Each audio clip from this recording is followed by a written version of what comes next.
Heimat des ZDF, gelegen am Rhein, größte und zeitgleich Landeshauptstadt von Rheinland-Pfalz. Das alles ist Mainz. Mainz selber hat ungefähr 225.000 Einwohner. Zusammen mit der Landeshauptstadt von Hessen, Wiesbaden, ergibt sich ein Doppelzentrum mit rund 500.000 Einwohnern auf gerade einmal 302 Quadratkilometern. In Mainz befinden sich neben dem ZDF noch mehrere weitere Fernseh- und Rundfunkanstalten, das gleichnamige Bistum von Mainz und die Johannes Gutenberg-Universität. Die aus dem ZDF bekannten Mainzelmännchen kann man an einigen Ampeln im Stadtbereich finden. Mainz liegt auf dem 50. Breitengrad, welches am Gutenbergplatz mit einer Markierung hervorgehoben wurde. Im Stadtgebiet gibt es insgesamt 5 Bahnhöfe und 3 Haltepunkte. In diesem Video beleuchten wir den Bahnknoten Mainz mit den Bahnhöfen Mainz Hauptbahnhof, Mainz Römisches Theater, Mainz Mombach sowie dem Haltepunkt Mainz Nord. Weitere Bahnhöfe im Mainzer Stadtgebiet sind Mainz Gonsenheim und Mainz Marienborn, weitere Haltepunkte Mainz Waggonfabrik und Mainz Laubenheim. Der Mainzer Hauptbahnhof ist mit 75.000 Reisen am Tag der Knotenbahnhof der Stadt Mainz. Er ist als Durchgangsbahnhof mit 9 Gleisen konstruiert, wovon 2 allerdings als Stumpfgleise gestaltet sind. Von den beiden Stumpfgleisen wird lediglich ein Gleis im regulären Einsatz verwendet. Der Bahnhof der Preisklasse 2 gehört, wie alle Mainzer Bahnhöfe, zur Direktion Frankfurt und wird in der Richtlinie 100 unter der Abkürzung FMZ geführt. Der zweitgrößte Bahnhof der Stadt ist Mainz Römisches Theater, hier zu sehen hinter mir, benannt nach dem Römischen Theater, welches in den 1990er Jahren in direkter Nähe zum Bahnhof freigelegt wurde. Er musste damals in den vorhandenen Platz zwischen der Zitadelle und der Neutor-Kaserne gebaut werden. Mainz Römisches Theater verfügt über 4 Gleise, wird der Preisklasse 3 zugeordnet und wird unter der Abkürzung FMS geführt. Nördlich des Hauptbahnhofs liegt an der linken Rheinstrecke der Bahnhof Mainz-Mombach. Dieser Bahnhof der Preisklasse 5 verfügt lediglich über 2 Bahnsteiggleise und wird unter der Abkürzung FMM geführt. Zuletzt ist dann noch der Haltepunkt Mainz Nord, kurz vor der Kaiserbrücke. Der Haltepunkt wird ebenfalls der Preisklasse 5 zugeordnet, verfügt ebenfalls über 2 Bahnsteige und wird unter der Abkürzung FMN geführt.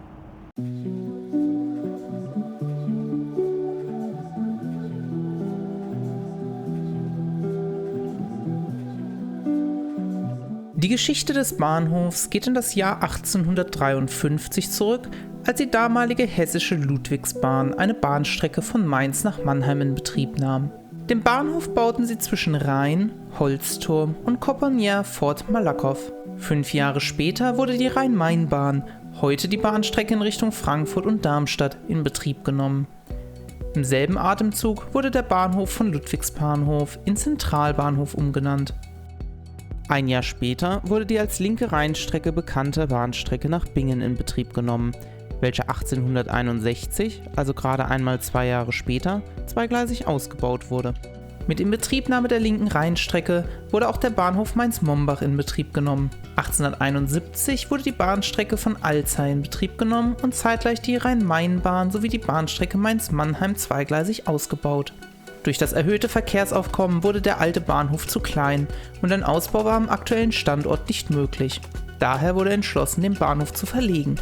Um die Bahnstrecken Richtung Mannheim und Frankfurt an den neuen Hauptbahnhof anzuschließen, war ein Tunnel unter der Zitadelle erforderlich.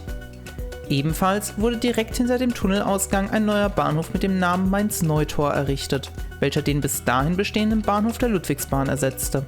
1903 entfällt das H in Mainz-Neutor, aber schon ein Jahr später bekommt der Bahnhof wieder einen neuen Namen, Mainz Süd. Im selben Jahr wurde außerdem eine neue Bahnstrecke in Betrieb genommen. Über die Kaiserbrücke geht es künftig nach Wiesbaden oder Richtung Frankfurt. Die Brücke kann aus Richtung Hauptbahnhof und aus Richtung Mainz-Mombach erreicht werden, weswegen die Strecke den Titel Umgehungsbahn bekommen hat, da durch den Bau der Brücke die Anzahl der Güterzüge, welche durch den Mainzer Hauptbahnhof verkehren müssen, reduziert werden konnte. Mit Inbetriebnahme der Umgehungsbahn wurde auch der Haltepunkt Mainz Nord in Betrieb genommen. 1935 kam es zu einem Brand im Dachstuhl des Empfangsgebäudes. Gerade einmal 4 Jahre später wurde die Bahnsteighalle neu gebaut. Ebenfalls 1935 wurde der Eisenbahntunnel geschlitzt und damit in 2 Tunnel unterteilt. 1944 kam es zu starken Beschädigungen im Zuge des Zweiten Weltkrieges. Aber schon ein Jahr später konnte der Betrieb wieder aufgenommen werden. Die Gebäude wurden 2 Jahre später wieder aufgebaut. Zeitgleich wurde der Bahnhof optimiert. 2003 wurde der Bahnhof umgebaut und bekam in diesem Zuge eine neue Halle über den Bahnsteigen.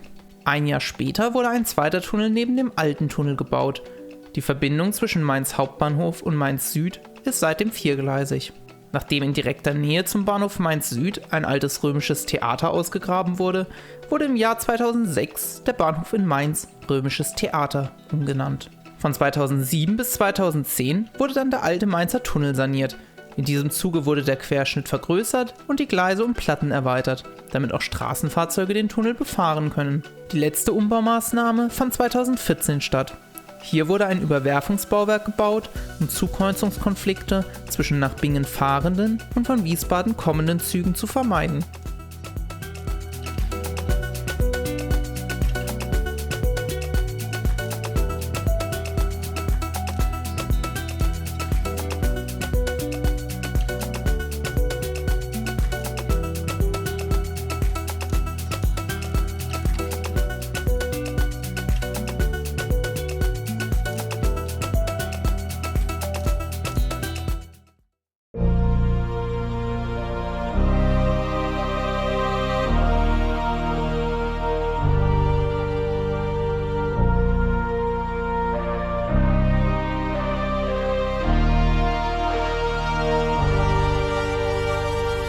In Mainz halten 6 Regionalexpresslinien, 4 Regionalbahnlinien und 2 S-Bahnlinien.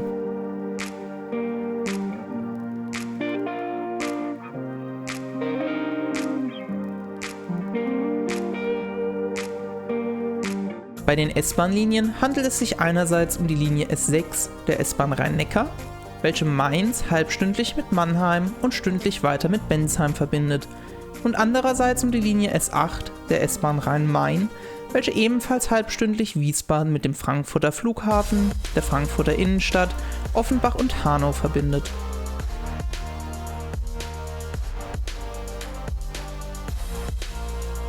Der RE2 des Südwestexpress verbindet alle 2 Stunden Frankfurt mit Koblenz, wobei er zwischen Frankfurt und Ingelheim durch die Linie RE3 von Flex ergänzt wird.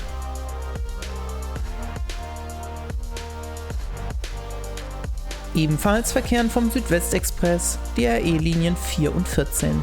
Die Linie 4 verbindet dabei im 2-Stunden-Takt Frankfurt über Mainz mit Ludwigshafen und Karlsruhe. Ergänzt wird die Linie zum Stundentakt durch die Linie 14, welche von Frankfurt nach Mannheim verkehrt. Von DB Regio verkehrt außerdem zwischen Mainz und Kaiserslautern die RE-Linie 15.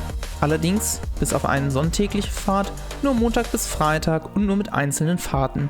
Nach Kaiserslautern geht es um 6:09 Uhr, 7:42 Uhr und 17:40 Uhr. Die Züge aus Kaiserslautern kommen um 6:45 Uhr und 7:32 Uhr an. Aus Bad Kreuznach kommt noch eine RE um 17:20 Uhr an. Der sonntägliche RE kommt um 7:26 Uhr an. Allerdings hält dieser analog zu den Halten des RB 33.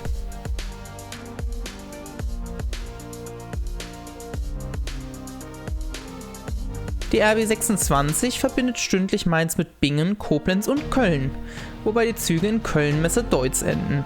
Zwischen Mainz und Bingen wird die Linie Montag bis Freitag auf 1,5-Stunden-Takt ergänzt. Die Linie wird von Transregio unter dem Namen Mittelrheinbahn betrieben. Flex betreibt durch Mainz 2 Regionalbahn- und 2 Regionalexpresslinien.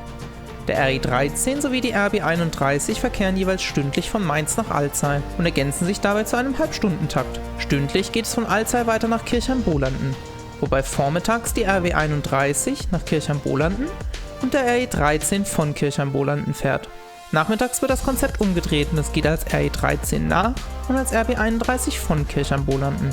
Dabei werden zwischen Alzey und Kirchheim-Bolanden grundsätzlich von beiden Linien alle Haltestellen bedient. Ebenfalls von Flex verkehren die Linien RE3 und RB 33.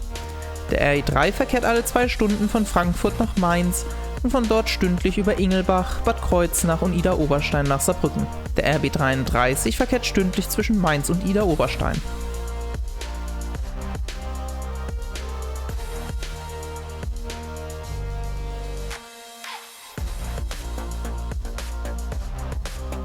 Zuletzt verkehrt der RB 75, der HLB, zwischen Wiesbaden und Aschaffenburg. Die Linie verkehrt Montag bis Samstag zwischen Mainz und Darmstadt sowie Montag bis Freitag auf ganzen Laufweg im Halbstundentakt, ansonsten im Stundentakt.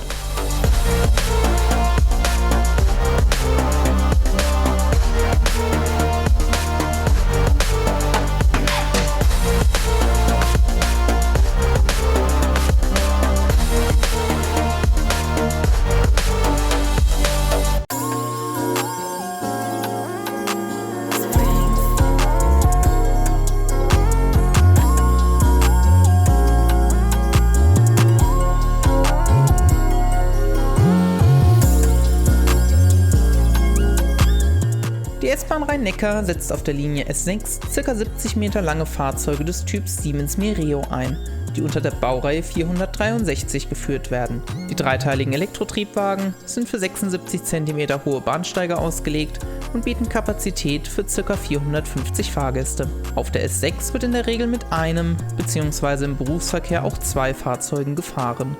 Die Bahnsteiglängen entlang der S6 sind mit mindestens 210 Meter auch auf Langzüge mit 3 Zugteilen ausgelegt. Auf der Linie S8 der S-Bahn Rhein-Main kommt im Normalfall die Baureihe 430 zum Einsatz. Bei der Baureihe 430 handelt es sich um vierteilige, 68,3 Meter lange Triebwagen, welche speziell für den S-Bahn-Einsatz ausgelegt sind. Sie haben eine Fußbodenhöhe von 100 cm und ein Zugfass ca. 470 Fahrgäste. Die Linie S8 wird primär mit Doppeltraktion gefahren. Dreifachtraktionen sind auch möglich. Auf dem Südwestexpress fahren fünfteilige Stadler Flirt 3 der Baureihe 429 der DB Regio. Die Züge haben lediglich 4 Türen pro Fahrzeugseite, was bedeutet, dass ein Wagen, um genau zu sein der mittlere, nicht über eine Tür verfügt. Einen Einstieg von 73 cm und können mit Stadler-KISS-Triebzügen gekuppelt werden. Auf der Linie RE2 verkehren die Fahrzeuge in der Regel in Doppeltraktion. Auf den Linien RE4 und 14 in Einfachtraktion. In Ausnahmefällen können auf den Linien S6, RE4 und 14 auch Fahrzeuge des Typs Baureihe 425 zum Einsatz kommen. Die Fahrzeuge kommen normalerweise auf den S-Bahn-Linien rund um Mannheim zum Einsatz. Auf der RE-Linie 15 setzt DB Regio primär Siemens Desiro Classic der Baureihe 642 ein. Die 42 Meter langen Fahrzeuge haben einen 58 cm hohen Einstieg und Platz für ca. 200 Fahrgäste. Transregio verwendet für die Mittelrheinbahn als eins von 2 deutschen Eisenbahnverkehrsunternehmen Fahrzeuge des Typs Siemens Desiro ML, wobei lediglich die von Transregio verwendeten Zügen als Baureihe 460 in Deutschland registriert sind. Die Fahrzeuge haben 3 Wagen mit je 2 Türen, eine Fußbodenhöhe von 800 mm und bieten Platz für 485 Fahrgäste. Auf den Verstärkerleistungen kommen zum Teil auch aus 3 Wagen bestehende Siemens Mireo-Züge der Baureihe 463 zum Einsatz, welche zu großen Teilen baugleich mit den Fahrzeugen der S-Bahn Rhein-Neckar sind. Bei Flex kommen Züge des Typs Alstom Coradia Lind zum Einsatz. Hierbei handelt es sich um die 54 Meter lange, zweiteilige Variante Lind 54 unter der Baureihe 622 und um die 81 Meter lange, dreiteilige Variante Lind 81 unter der Baureihe 620. Die Züge haben eine Fußbodenhöhe von ca. 600 mm und werden in den verschiedensten Kuppelvarianten eingesetzt. Das längste, was ich persönlich gesehen habe, waren auf dem RE3 2620 und 1622 gekuppelt. Der Zug kam damit auf eine Gesamtlänge von stattlichen 216 Metern. Zu guter Letzt kommen bei der Hessischen Landesbahn 3- und 4-teilige Züge des Typs Alstom Coradia Continental unter der Baureihe 1440 zum Einsatz. Die Fahrzeuge sind 57 bzw. 73 Meter lang, haben eine Tür pro Wagen und Einstiege passend für 76 cm Bahnsteige. Auf der Linie RB 75 kommen häufig Doppeltraktionen zum Einsatz.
Im Fernverkehr wird der Bahnhof Mainz von verschiedenen Linien angefahren, wovon 3 Linien regelmäßig halten.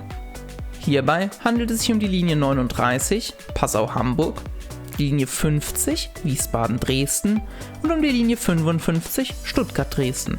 Die Linie 39 verbindet Hamburg über Köln, Frankfurt, Würzburg und Nürnberg mit Passau. Richtung Norden verkehren die Züge um 0:01 Uhr, 8:20 Uhr, 10:20 Uhr, 12:20 und 20:20 Uhr. Richtung Süden um 6:28 Uhr, 9:42 Uhr, 17:42 Uhr, 19:42 Uhr und 21:44 Uhr. Zum Einsatz kommen ICE 1 mit 9 Wagen, wobei ICE 1222 und 1621 mit 7-teiligen ICE-T der Baureihe 411 verkehren. Die Linie 50 verkehrt von Wiesbaden über Frankfurt, Fulda, Erfurt und Leipzig nach Dresden. Richtung Osten fahren die Züge immer zur geraden Stunde, Minute 43 ab. Der erste Zug ist dabei ICE 1559 um 10:43 Uhr, der letzte ist ICE 1659 um 20:43 Uhr. In die Gegenrichtung erreichen die Züge Mainz immer zur ungeraden Stunde, Minute 22. Erster Zug ist hier ICE 1656 um 9:22 Uhr, letzter Zug ist ICE 1556 um 19:22 Uhr. Planmäßig verkehren die Züge mit einer ICE-T-Doppeltraktion, bestehend aus einer 7-teiligen Baureihe 411 und einer 5-teiligen Baureihe 415. Letztere verkehrt von Wiesbaden kommend nur bis Leipzig.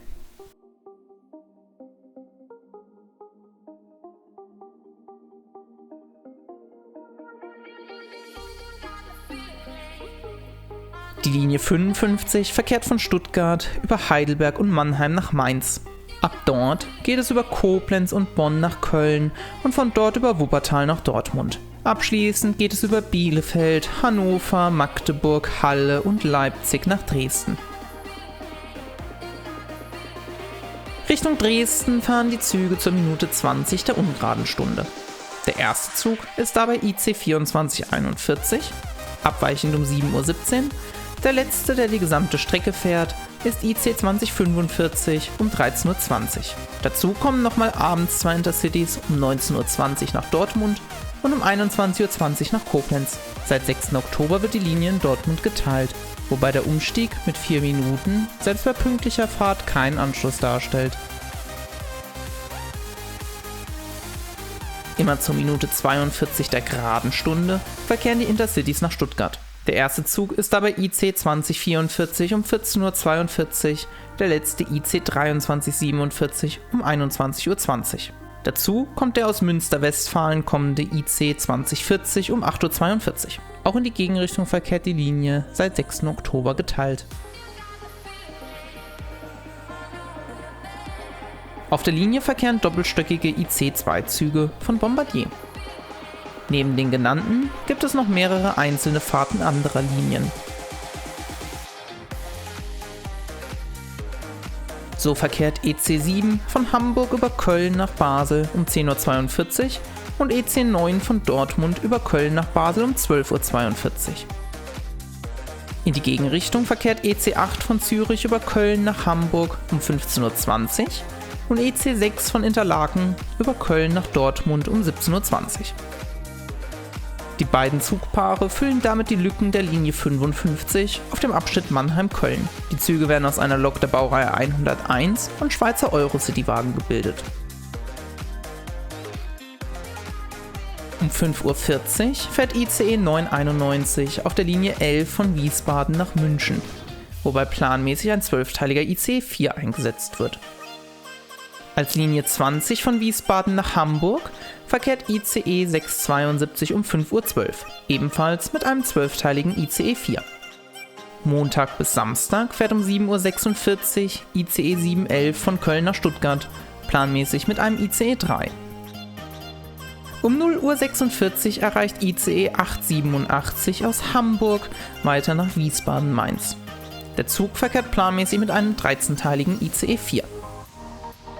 Die Linie 32 verkehrt mit einzelnen Zügen. In Fahrtrichtung Süden verkehren ICE 115 von Münster-Westfalen über Köln, München, Rosenheim und Salzburg nach Klagenfurt um 10:17 Uhr. Zum Einsatz kommt planmäßig ein 7-teiliger ICE 4. Zwischen 18. Oktober 2025 und 13. Dezember 2025 verkehrt ICE 119 von Dortmund über Stuttgart und Friedrichshafen nach Innsbruck, ebenfalls mit einem 7-teiligen ICE 4. Abfahrt in Mainz ist um 11:13 Uhr.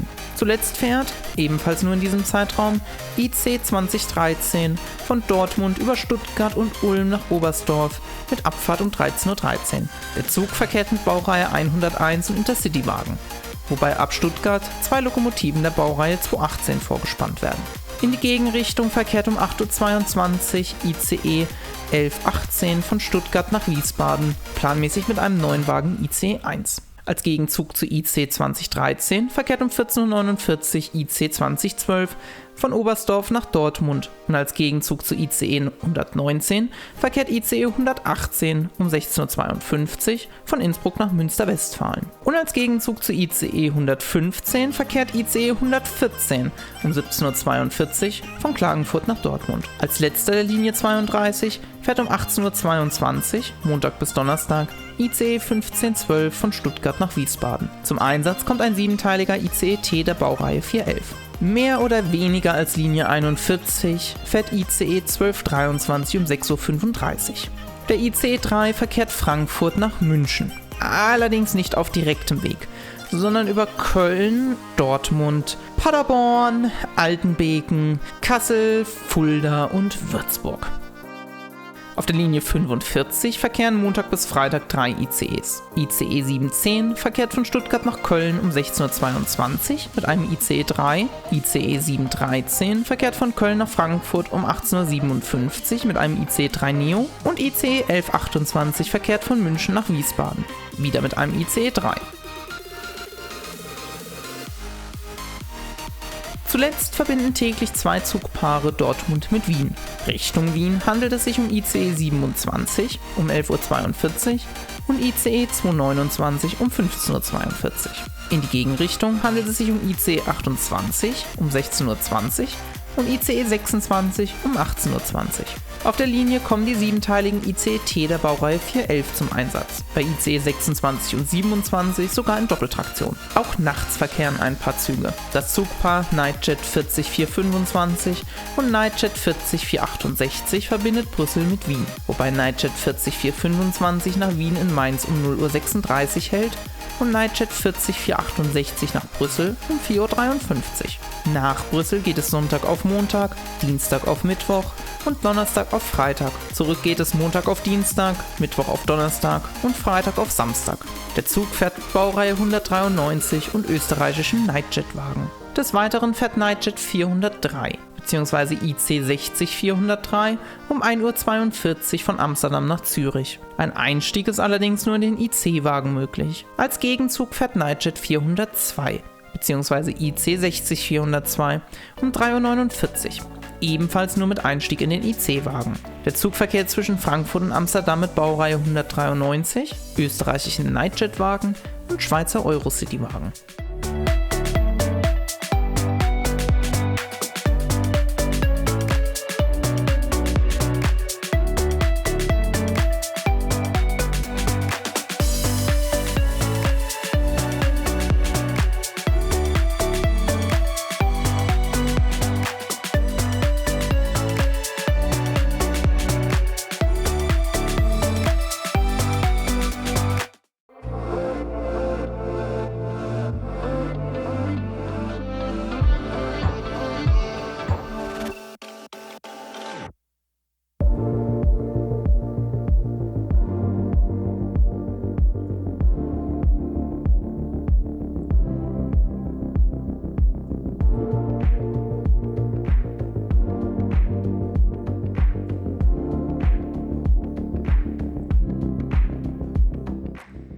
Beginnen wir am Bahnhof Mainz-Mombach.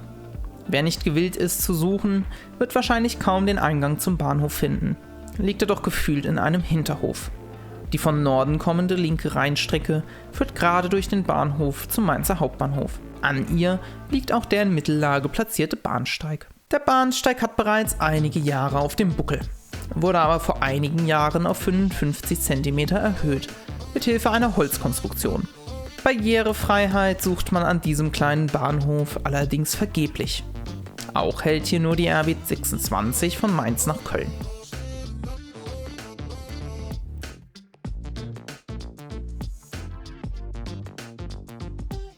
Nördlich der Bahnsteigsgleise verlaufen 2 Gleise, welche in die Umgehungsbahn Richtung Wiesbaden übergehen. Von der linken Rheinstrecke kommend kann in die beiden Gleise mit Tempo 80 gefahren werden.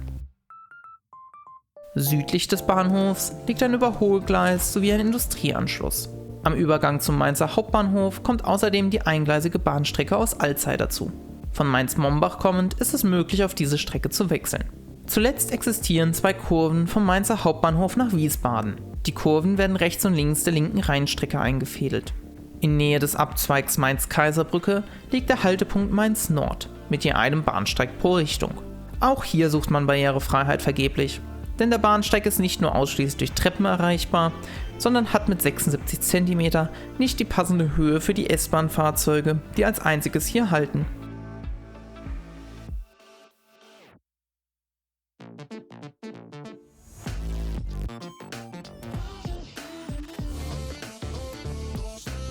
Rücken wir weiter zum Hauptbahnhof.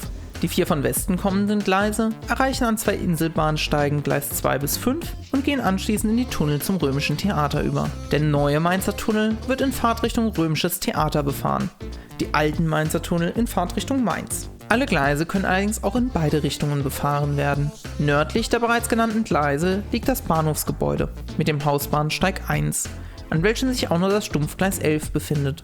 Südlich liegt der Bahnsteig mit den Gleisen 6 und 8, welcher mit 220 Metern deutlich kürzer als die anderen Bahnsteige ist. Auf Gleis 8 lassen sich in Fahrtrichtung Römisches Theater auch nur ca. 170 Meter des Bahnsteigs nutzen, da aufgrund mehrerer Weichen das Ausfahrsignal weiter Richtung Bahnsteig Mitte platziert werden musste. Über den Bahnsteigen liegt die Bahnhofshalle von Mainz, in welcher auch einige Geschäfte platziert sind. Vor dem Bahnhof liegen mehrere Haltepunkte für die diversen Bus- und Straßenbahnlinien, welche den Mainzer Hauptbahnhof anfahren. Aber zurück zum Gleislayout. Auf der Südseite, vor den Tunnelportalen, liegt eine kleine Abstellanlage mit 6 Stumpfgleisen. Aus dem neuen Mainzer Tunnel können alle Bahnsteiggleise erreicht werden. Aus dem alten Mainzer Tunnel kann Gleis 4 gar nicht erreicht werden.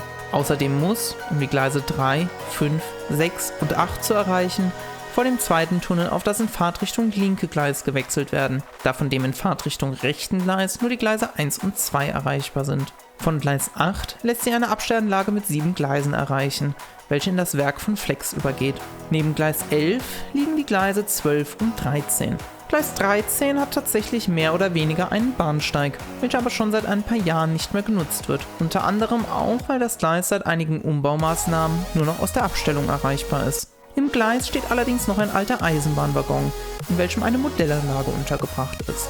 Genannte Abstellung liegt mit 6 Gleisen auf der anderen Seite des Gleisvorfelds und kann von allen Bahnsteigen erreicht werden. Hinter der Abstellung zweigt die Hafenbahn ab. Verlassen wir nun die andere Seite der Tunnel, landen wir am Bahnhof Mainz-Römisches Theater. Der Bahnhof verfügt über einen Mittel- und 2 Außenbahnsteige, verbunden durch eine Unterführung. Die inneren Gleise des Bahnhofs werden auf die Südbrücke Mainz geleitet und führen damit nach Frankfurt. Die beiden anderen, außenliegenden Gleise des Bahnhofs verkehren Richtung Worms und Mannheim, wobei das Gleis nach Worms noch einige Meter den beiden auf die Brücke führenden Gleise folgt, bevor es sich nach rechts trennt. Das aus Worms kommende Gleis verläuft unter der Brücke entlang der Straße. Zwischen den Bahnsteigen und den Tunnelportalen besteht keine Möglichkeit, das Gleis zu wechseln. Auf dem Regelgleis von Worms kommend kann lediglich Gleis 1 erreicht werden. Aus allen anderen Richtungen können alle Gleise erreicht werden. In der Regel werden die Weichenverbindungen nicht verwendet. Züge von Worms verwenden Gleis 1, Züge nach Worms Gleis 4, Richtung Frankfurt geht es von Gleis 3 und aus Richtung Frankfurt geht es via Gleis 2. Aus diesem Grund werden die außenliegenden Gleise auch als Rheingleise und die inneren Gleise als Maingleise bezeichnet.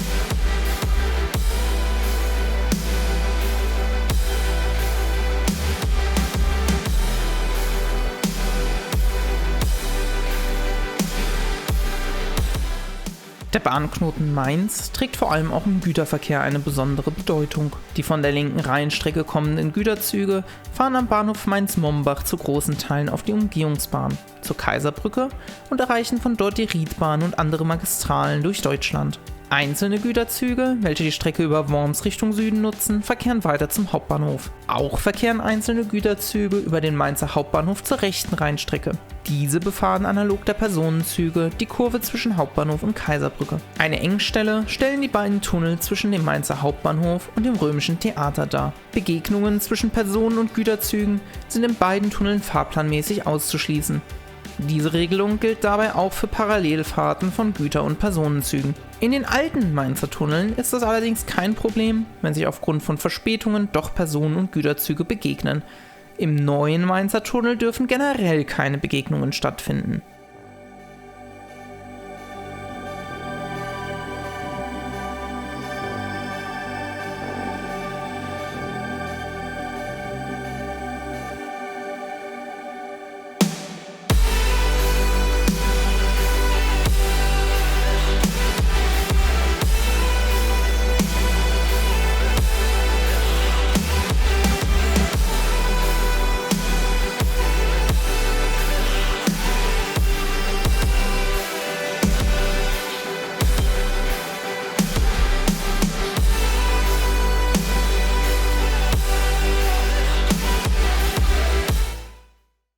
Damit solltet ihr jetzt alles über den Bahnhof Mainz wissen und für euren nächsten Besuch in der rheinland-pfälzischen Hauptstadt gewappnet sein.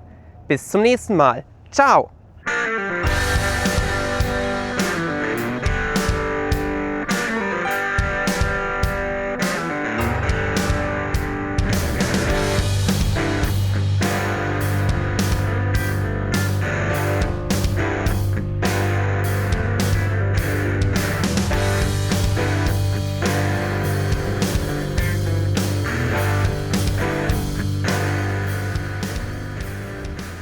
So, let's start the recording. So, 3 Schritte zurück. Nochmal kurz aushusten. Ja, wir stellen es nicht genau auf den Haufen. Okay. Heimat des ZDF, gelegen am Rhein. Größte und zeitgleich Wir versuchen es vielleicht noch ein bisschen langsamer. Mainz liegt auf dem 50. Breitengrad, welches am Gutenbergplatz mit einer Hermie. In diesem Video Er ist als Durchgangsbahnhof mit 9 Gleisen konstruiert, wovon 2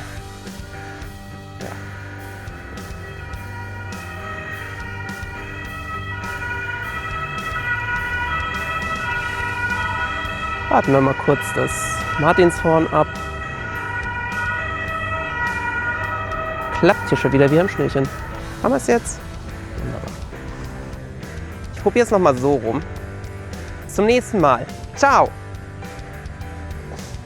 Jetzt sollten wir hoffentlich ein paar Takes drin haben, die was taugen.